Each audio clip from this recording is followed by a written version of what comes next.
I want to tell... Happy April Fools. Damn. Shit, we should do an April Fool's thing. I'm the April Fool. You April Fooled me on the podcast.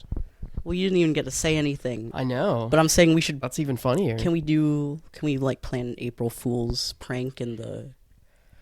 A little late for that. It's going to have to be year 2. Okay, cool. We'll say what you were going to say. I was going to say I want to tell 2 quick stories. They're not quick. I want to tell 2 stories before we get into the theme of the episode. And the first story is why I sound like this. I went to Rolling Loud a couple weeks ago for work. And I left completely fucking ran through. Exhausted. I got sick. I was sick for a few days. I was better for a few days. And then I was even sicker for a few days after that. It was a nightmare. It's been more than 2 full weeks now. And it still kind of feels like someone shibari'd my lungs. So I can't really take, like, my voice is, I sound like this, like I sound grainier than usual, which is unfortunate. And I can't really take a deep breath without coughing. So I'm sure there'll be one uneditable cough somewhere in this entire podcast. We talk for an hour, which is unfortunate. But, like, we're already a week behind. And so I'm kind of just resigning to the fact that I'll have shibari lung forever now. So maybe this is just what I'm going to sound like. And so why delay the podcast any longer? You know? If you did the tactic you just did in the car with me when I got mad at you and you went silent mode for, like, the whole rest of the car ride, then maybe you could heal your voice. There's some context to that that's important. But you can't stop talking. I didn't just go silent mode.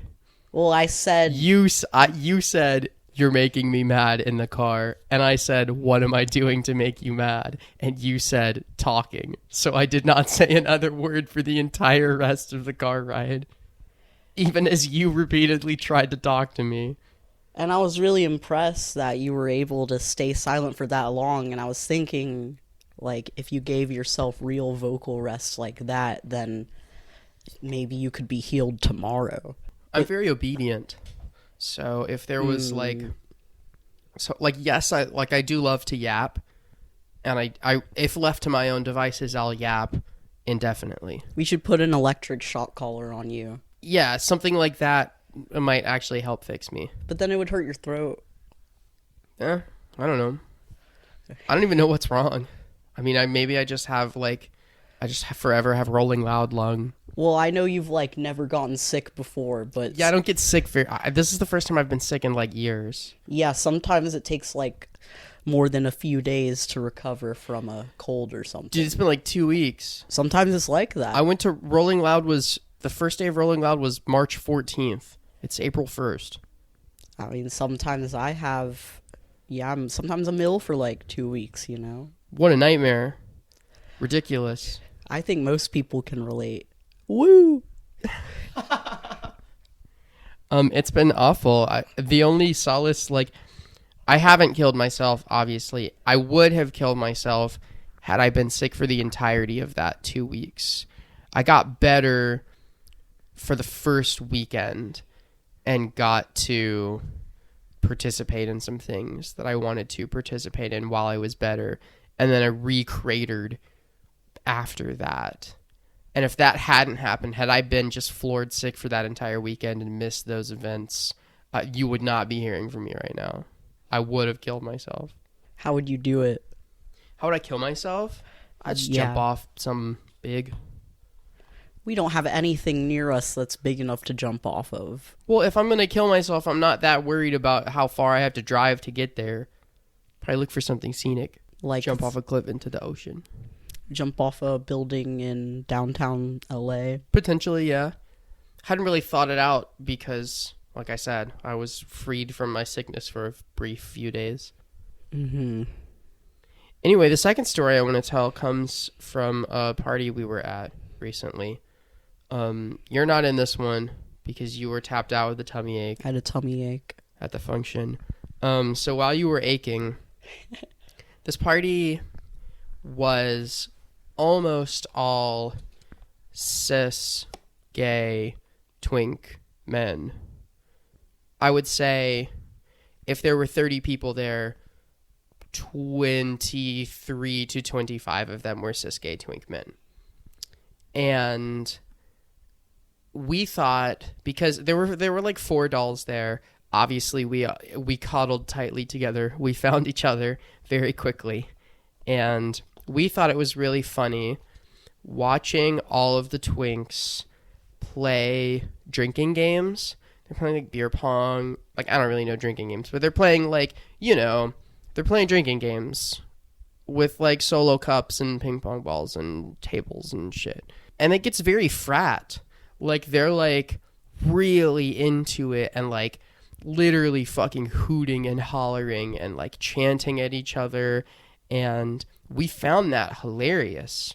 Just watching all of these twinks, like, it's literally like the frat bro emerges from a bunch of WeHo gays as soon as you put them all in a room together. And I joked to the other dolls at the function, I was like, this is crazy, the toxic masculinity that's coming out. If you put on Fight Club right now, I bet it would kill. I said as a joke, but also not really as a joke. I was like, yeah, like, I bet like all the adrenaline, all the ego floating around right now, like, I bet people would love to put on Fight Club. The host doll, one of the hosts of the party, who happened to be one of the dolls there, goes, okay, and rents Fight Club from YouTube and puts it on the TV. And no one, not a single twink, paid any attention to the entire movie. And all 4 of us watched almost the entire thing. We found that the only people who gave a shit about Fight Club, we played ourselves.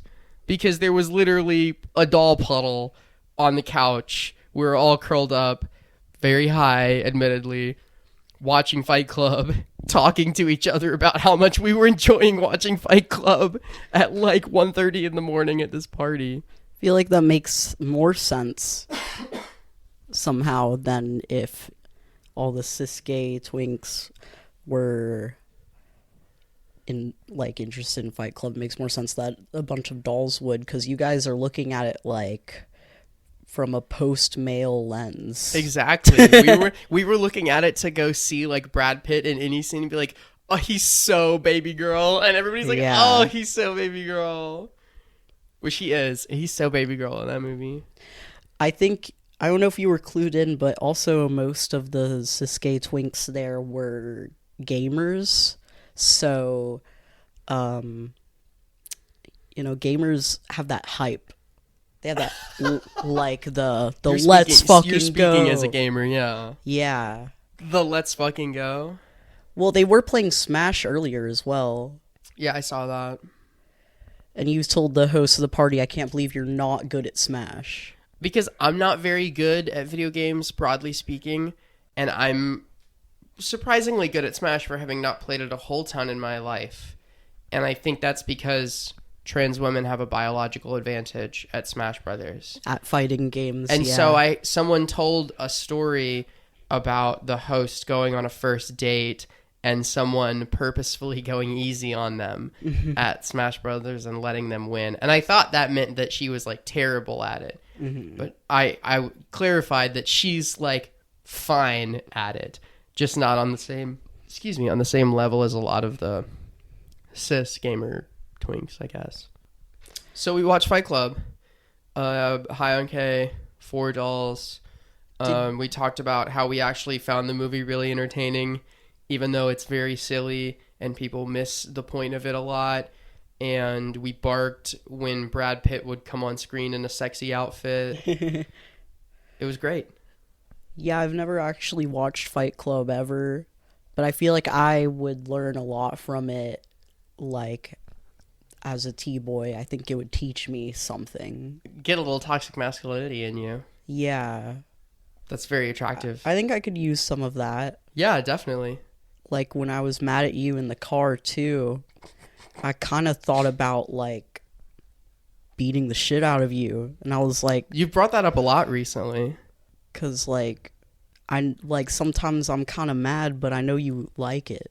Does the fact that I like it make it less cathartic for you? Well, I think it allows me to indulge in it. One of my most toxic relationships ever was with a sadist top who would take their anger out on me. And it's not healthy and it wasn't safe, but I did like it a lot and it seemed to genuinely make them feel better every time. Yeah, like you're their little punching bag. Like it didn't lessen the impact on them that because I was enjoying it, you know? Mm-hmm. So to that end, I would don't- you get as much relief and satisfaction? I'm not really a sadist, and I'm usually not that violent either.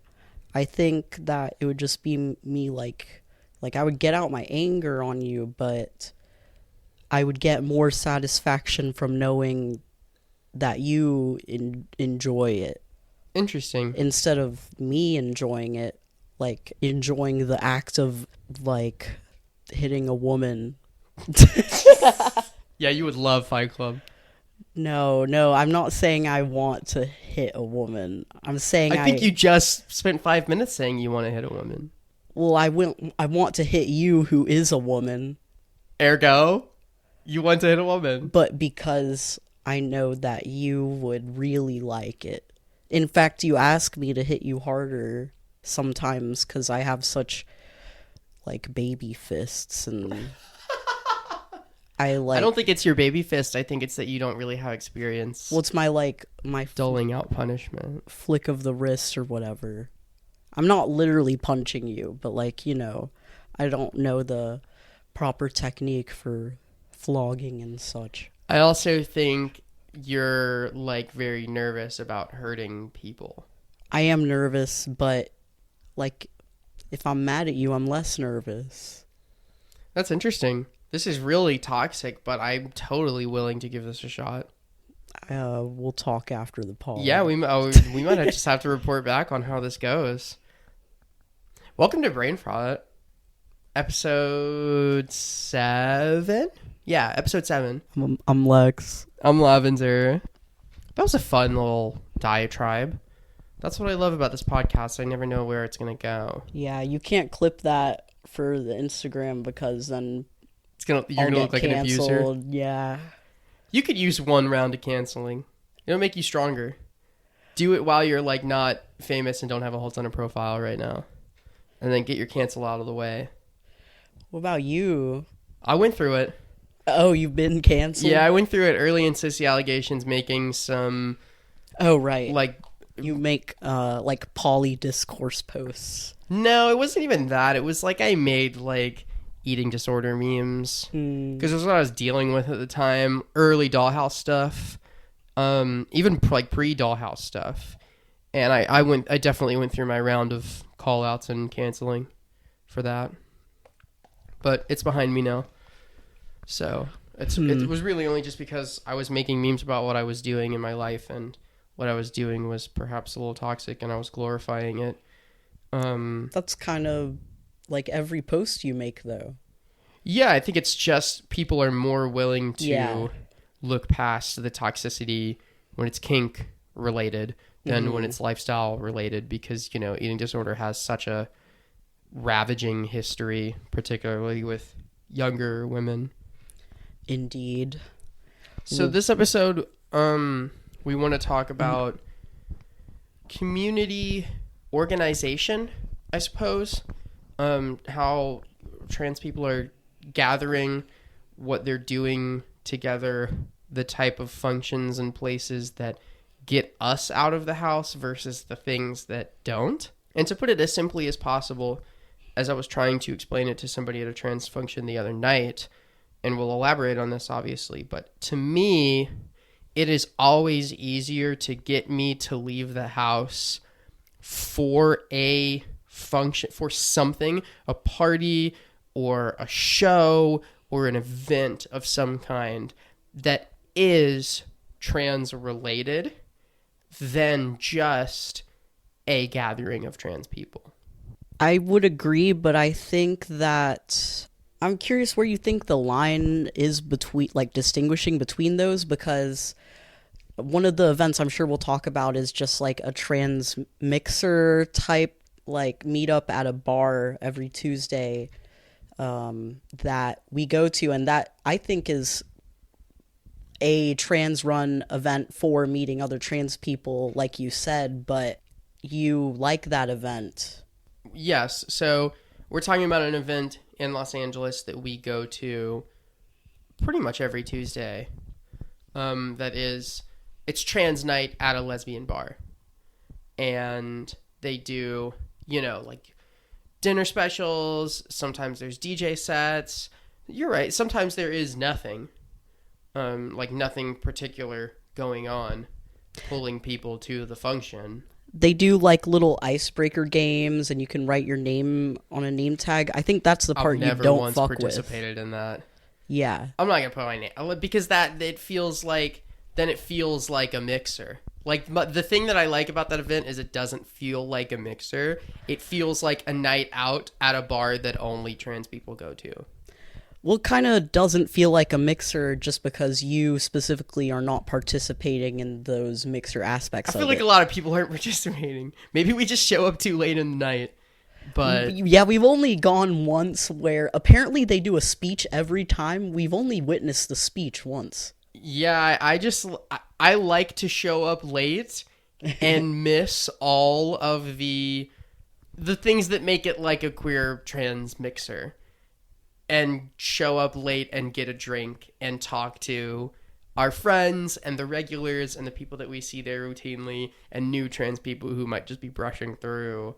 Like, I like that event, even though that event doesn't fit the qualifications of a function that is trans related that we go out to. I treat it like going to a bar with my friends. It just happens to be a bar that on that particular night mostly trans people are visiting.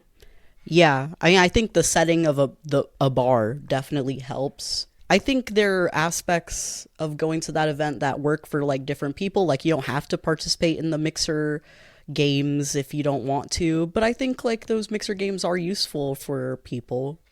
And I think that the one that always comes to mind is a thing that I would never go to, but I see all the time, is trans speed dating. I was about to talk about that because I have been to a trans speed dating event. So I would not be caught dead at a trans speed dating event.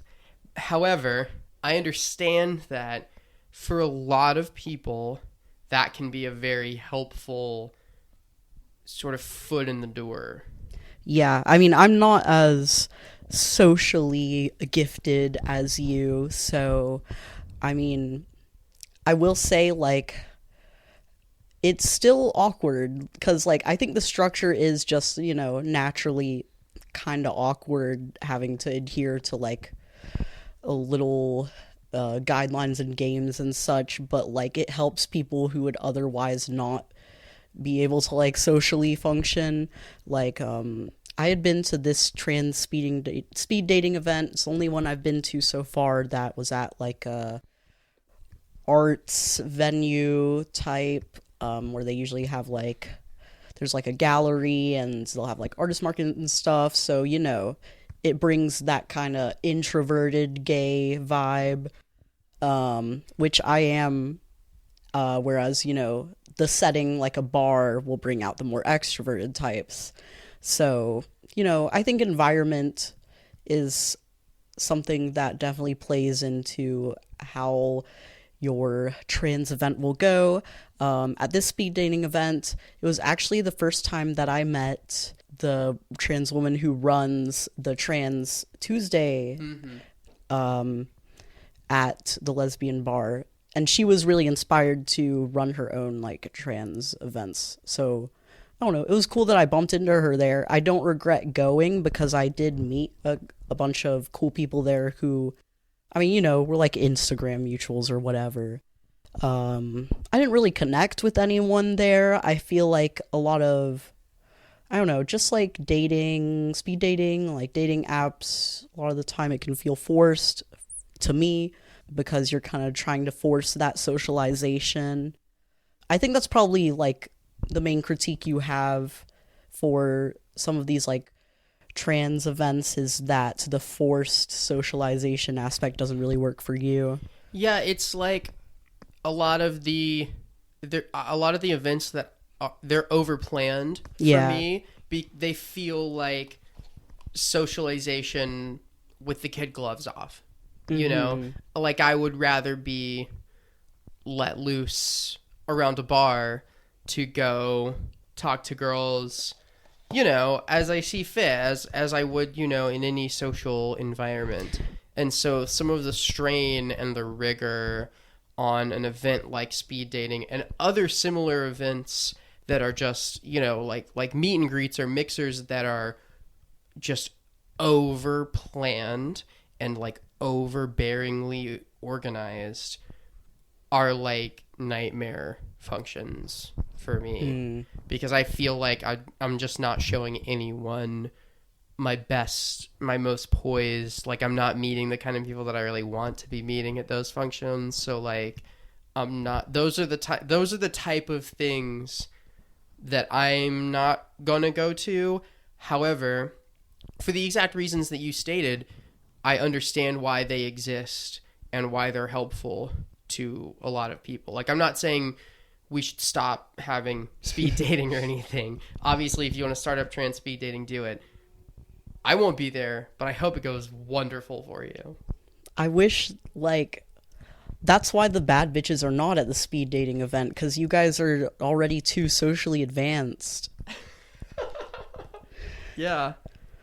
I'm at the pronoun circle meetup. Yeah. You're kind of at the Tinder queer function. I know, but it's because I like have social anxiety. But then, like, if you put me in a bar, I'm not gonna like free roam. Like, I'm not gonna talk to anyone because I don't know what to say. I'm gonna be standing in the corner. That's why I have to go. I go with you because I cling to you most of the time. I don't know. This is just introvert versus extrovert problems. Autism versus non-autism problems. So let's raise the stakes a little bit. Okay. They start a trans picnic in Los Angeles tomorrow. Are you going? It's interesting you say that because, and I haven't gone yet because of my social anxiety, but I've been following this Trans Dudes of LA Instagram account where they do have like trans guy picnics, but I haven't gone to any because... Before we cover the broader spectrum of tboy gathering, what do you think about trans picnics as an event? Because I will say... I will show up, ideally with at least one friend who I already know, who I can rely on to talk to. So you would only go if someone else went with you? Probably. When you go to a trans picnic, are you hoping that it is organized, planned, like catered, activities, like, you know, name tags, pronoun circles, whatever the fuck? Or are you hoping that it's like 25 dolls with blankets sitting around in a park? Well, I'm definitely hoping there's 25 dolls. There's going to be 25 dolls regardless. I'm saying if your ideal trans picnic, is it very planned, very plotted? I'm not really into the DIY? activities. I'm not into the activities because, like, I feel like everyone knows it's just kind of awkward, you know? Everyone's like, let's do the little game. So I'm into the food.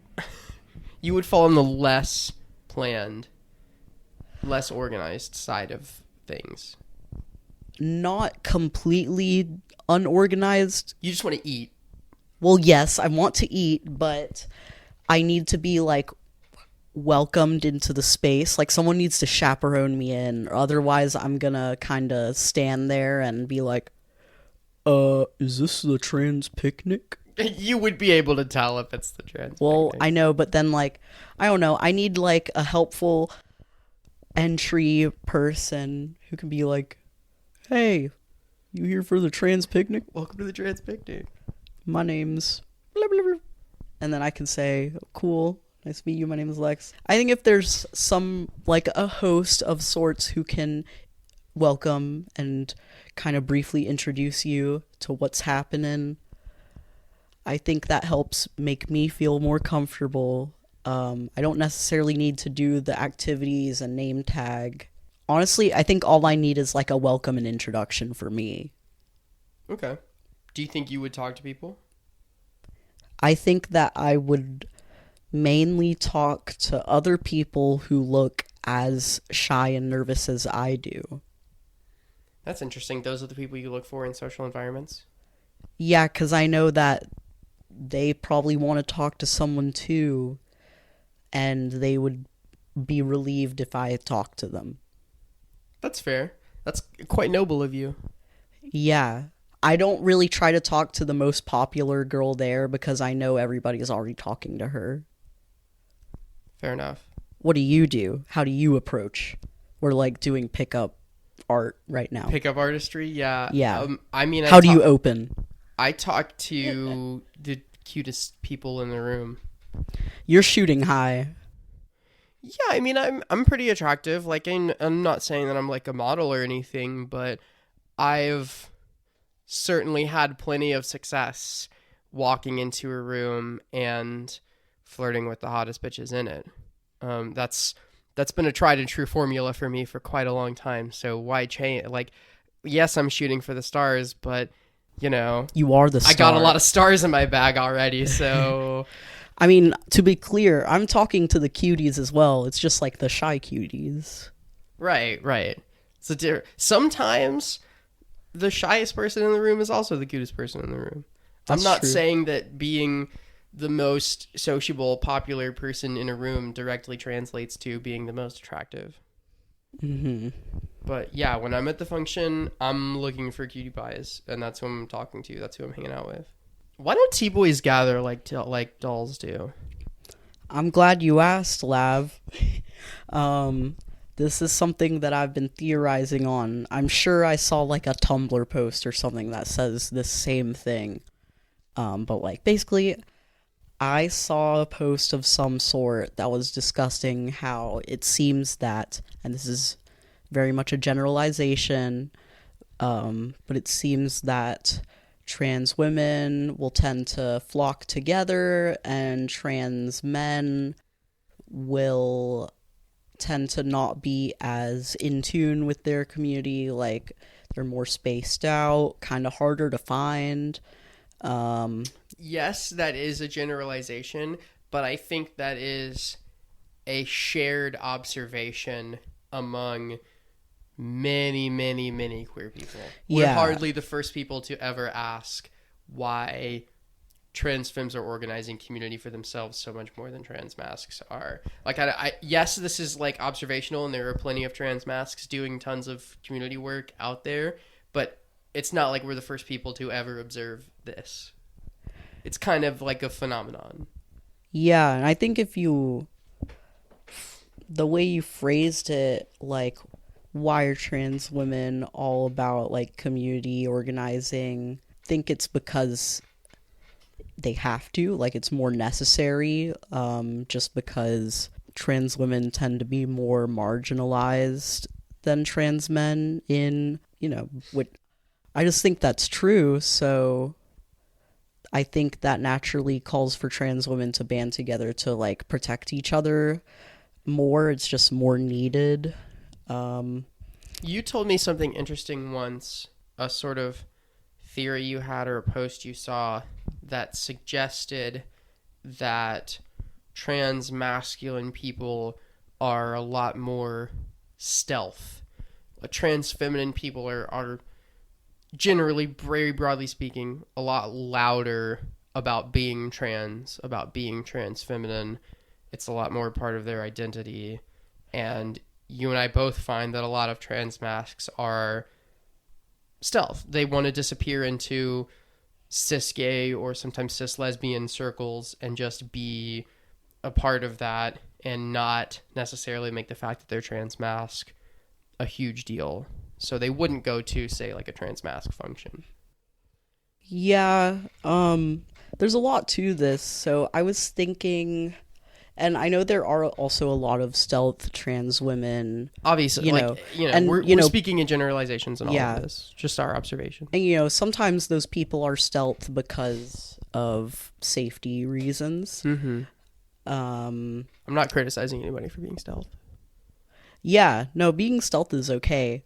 I had, I think my views kind of skewed. I had like a stealth trans guy roommate for several years, and I didn't know that he was trans for like the first year that I knew him. And like now he's kind of ingratiated in like a cis gay male friend group right now. So I think you'll find and I'm gonna get to like more points on this, but I think you'll find a lot of trans guys they'll kind of diverge into two roads of more stealth trans guys. I say stealth, but like really more binary.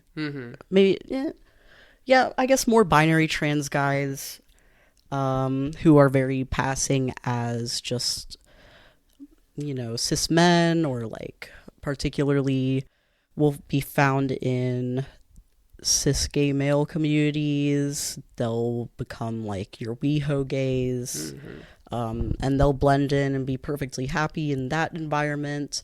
I think you'll find some more perhaps gender non-conforming trans guys lean more into the butch lesbian aspects of their identity, and you'll find them at lesbian bars and in the butch community. And this isn't even really getting to like non-binary people yet, because I feel like I've noticed that non-binary people are kind of an outlier in this discussion, where non-binary people will band together as well, almost like kind of as like a third gender, even though it's not. But I would say the reason behind it, like I said, would mostly point to trans misogyny, the more extreme marginalization of trans women compared to trans men. This is probably like, I don't know, this is kind of like controversial to say, maybe. Sure.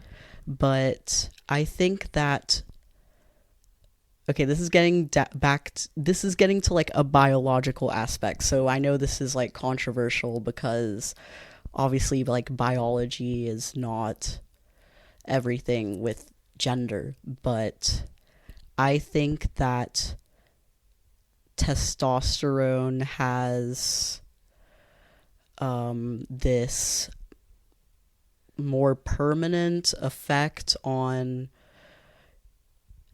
everyone, like humans, than estrogen does. So like, when trans women go through male puberty, a lot of their transition is based around trying to undo or counteract the effects of testosterone in a way that makes women's physical transition more difficult than if you are a trans man or trans masculine. When you go on testosterone, you'll have your desired effects. You don't need to really take estrogen blockers, really. And I think that it takes less effort for a trans guy to pass than especially as stealth, than it would for a trans woman to pass as stealth. I think there's just a lot more surgery and hormone regimens involved. I mean, the estrogen, the progesterone, T blockers, are those all separate things? Right. And for trans guys, it's really just testosterone. And I guess there's other things too.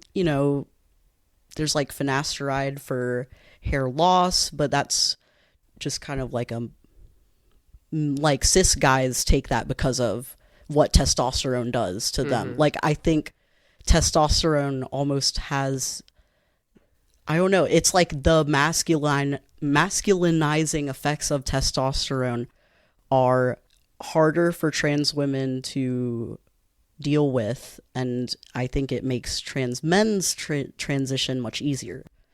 I don't think it's controversial to say that the effects of HRT on people who are seeking masculinization are both swifter and more dramatic than those seeking feminization. I think that's kind of just objectively true.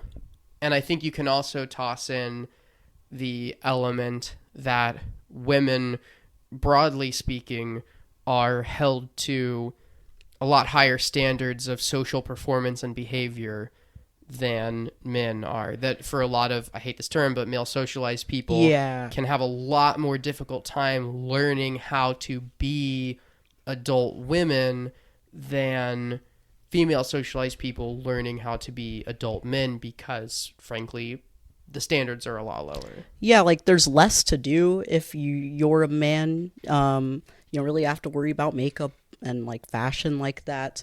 You know, it's not just trans misogyny, but misogyny. Just misogyny, period. Just broad speaking misogyny. You know, causes trans women to go through more like suffering with their regimen. I'm not sure if this is specifically where you were going with this, but to that end, it sort of seems like you could make the case that knowledge is more valuable amongst trans women, which might be another reason that trans women are more likely to gather around each other than trans men, because there are a lot of things that only another trans woman can teach you. I would say that's true. There are some things that trans men kind of learn from each other. I mean, if you like, you know, wear Packers, that's a thing to learn. Definitely, I think the number one thing for trans masc people that we need to learn from each other, just with physical transition, is binding is the biggest thing. You know, you have to learn like the appropriate techniques for binding so that you don't hurt yourself. So yeah, I do think that there is kind of less of a community need for trans men to band together for, you know, protection and safety and teaching each other things, just because there's less overall there. But, you know, I think I've seen more of a positive trend lately for trans guys specifically coming together as a community. Do you wish that there were more trans masculine and tboy centered things to do? Yeah, I do, because like, you know, I think it can still be alienating to not really have a solid community for people like you to gather. And I think that, you know, it's always good to know that you're not alone in your particular transition. I always think it's a good thing. Like, community organizing is usually a good thing. I do see, like, I don't know, I'll see a lot of, this is kind of getting back to, like, non-binary gathering. I've been kind of nervous to go to this, like, LA trans guys events, because I'm not a binary trans guy. Really? Admit that makes you nervous? I think, like, I know some binary trans people have reservations about, like, non-binary people. I know it's not, like, common, but there are binary trans people who do not like non-binary people. I mean, you go to broader trans functions where you could run into trans feminine or trans masculine people with those beliefs, and it doesn't seem to cause you any trepidation. Do you think that a gathering of trans masculine people is more likely to hold those binary sentiments? No, I think, I don't know. I think I'm just making some sweeping, anxious judgments that are preventing me from attending because I tend to make excuses for not doing things. I think that, I don't know, maybe it's like I get self-conscious looking at like the types of guys that are there and like how like quote passing they are, that like I get a little insecure. I hear that a lot about trans girls. Like, don't y'all be getting jealous of each other? I think the people who don't go outside to functions at all sometimes get jealous of the people who do, but that's kind of universal. Me in the hottest of water if we went there right now. So I feel like we've already said a lot of controversial things on this episode. Yeah, I don't know. I'm like, at the end of the day, I think we're not attempting to downplay anyone's approach to organization, because almost all trans organization is good, and I don't want to downplay anyone's struggle through our just broadly observational attempts to reason out why some things are the way that they are. That being said, I think we should get you out to some more tboy functions because I think they would like you. I think they would too. And I mean, I think the main point to like take away from this episode is that more options of meetups and organizing is always better, because, you know, there's broader range for, you know, people like you who are more extroverted to just show up to the trans rave or whatever and have a good time. More introverted people who are pretty new to socialization like that still benefit from the little pronoun circles. So here's the thing. Mm-hmm. Organizing is really hard. It's true. It's really fucking hard. I'm close friends with a girl who does I would say the definitive trans girl picnic. You know, if you know, you know. And she fucking hates it. As long as I have known her, she has been like looking for someone to take over for her, because organizing is fucking hard. Yeah, no one wants the responsibility. You have to be a really specific type of personality to be willing to do that work. And it's a lot of work on the planning front that turns into even more work on the enforcement side of things, because you feel a lot of trepidation with a gathering of trans people to make sure that they are protected from all of the various threats that trans people face. And that's hard. That's very difficult to keep everyone safe at a gathering like that. It's very easy for the accepting tolerance of an event like that to sort of allow a wolf in sheep's clothing into the mix, and it's extremely difficult to police that. It is extremely difficult to organize. So I have a ton of respect for anyone who puts functions like that together.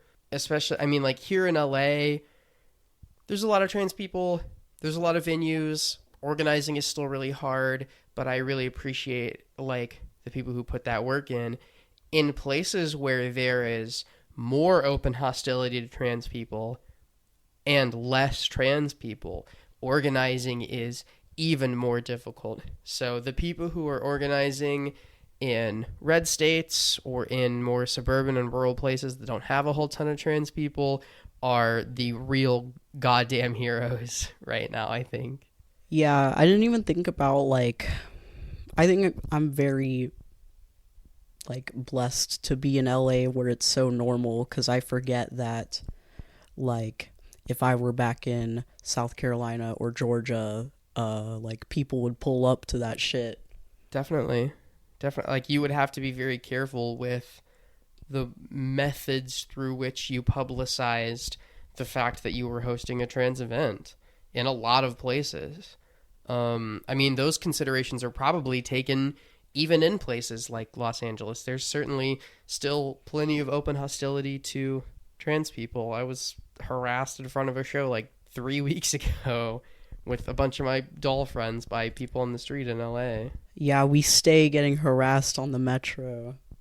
You stay getting harassed on the metro for some reason. Because I go the on metro there. Just hate you. I'm just sitting there.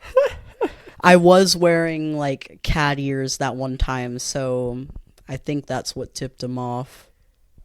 He was like, damn, fucking cat boys. Maybe this is hubris, but should we suggest types of trans functions that we wish were more common? I would have to think about what I would say. I mean, we haven't even really touched on trans raves. I like those.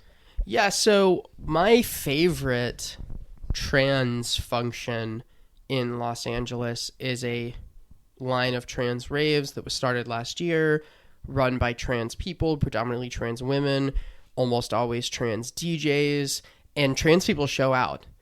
Really do. I mean, it's a basement rave. It's small, but I mean, piles of dolls and notable ones too, I think. And I really, really enjoy that function. I mean, to me, that's like one of the can't miss functions in Los Angeles. And, you know, we've started taking all of our friends to it. I love a rave. I mean, I'm a rave girl, period. So a trans rave is like slay, the best. But like places like there used to, somewhere that I used to live had, you know, a monthly trans dance party that was less, you know, rave oriented and more just, you know, it was like a night at a bar with a dance floor out, and that was fun.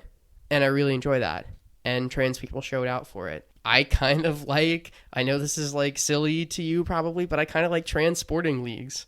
Like I love seeing like, you know, I have friends that play in like queer volleyball or stuff like that. That's awesome. Like I want to get more. I'm in a dumb little Lex group chat with people trying to put together like trans basketball games because I miss playing basketball so bad.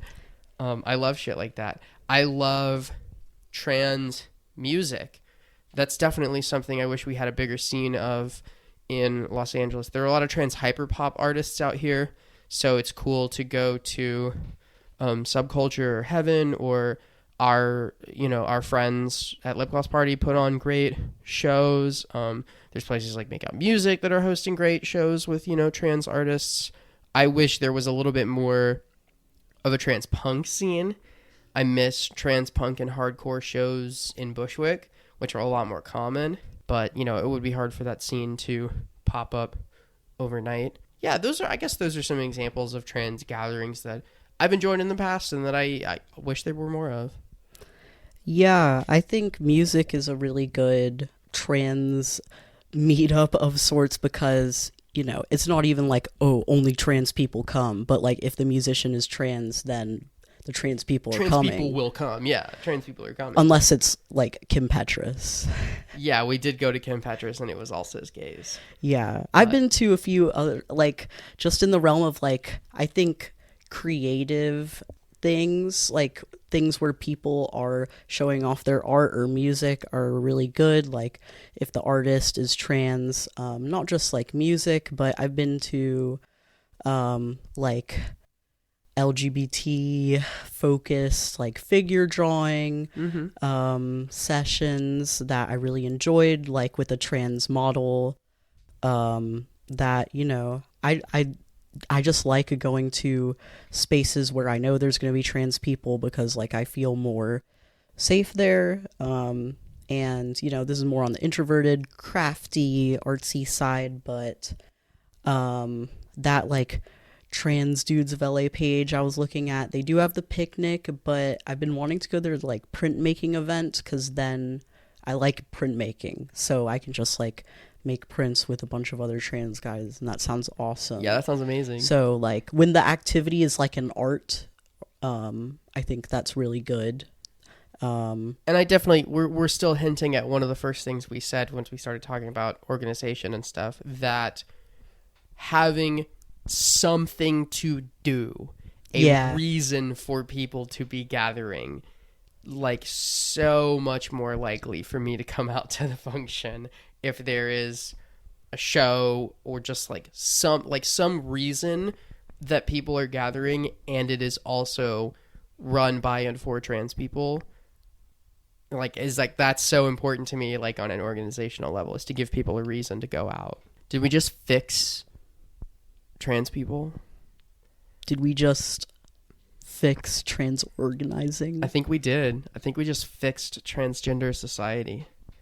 I think we should, all trans people should accept all of our suggestions. All trans organizers should take everything we said into account, and transgender society will be healed and fixed based on our wisdom and guidance. Amen. People are going to think we're serious. Hopefully, even though I keep saying this repeatedly, hopefully everybody knows that these are our observations as trans people who love gatherings of trans people. Like, sure, we both have our criticisms of various styles of gathering and organization, but it's coming from a place of, we both love being at functions surrounded by trans people. So it's a place of love. Like, all we want is for trans organization to be as the best it possibly can be.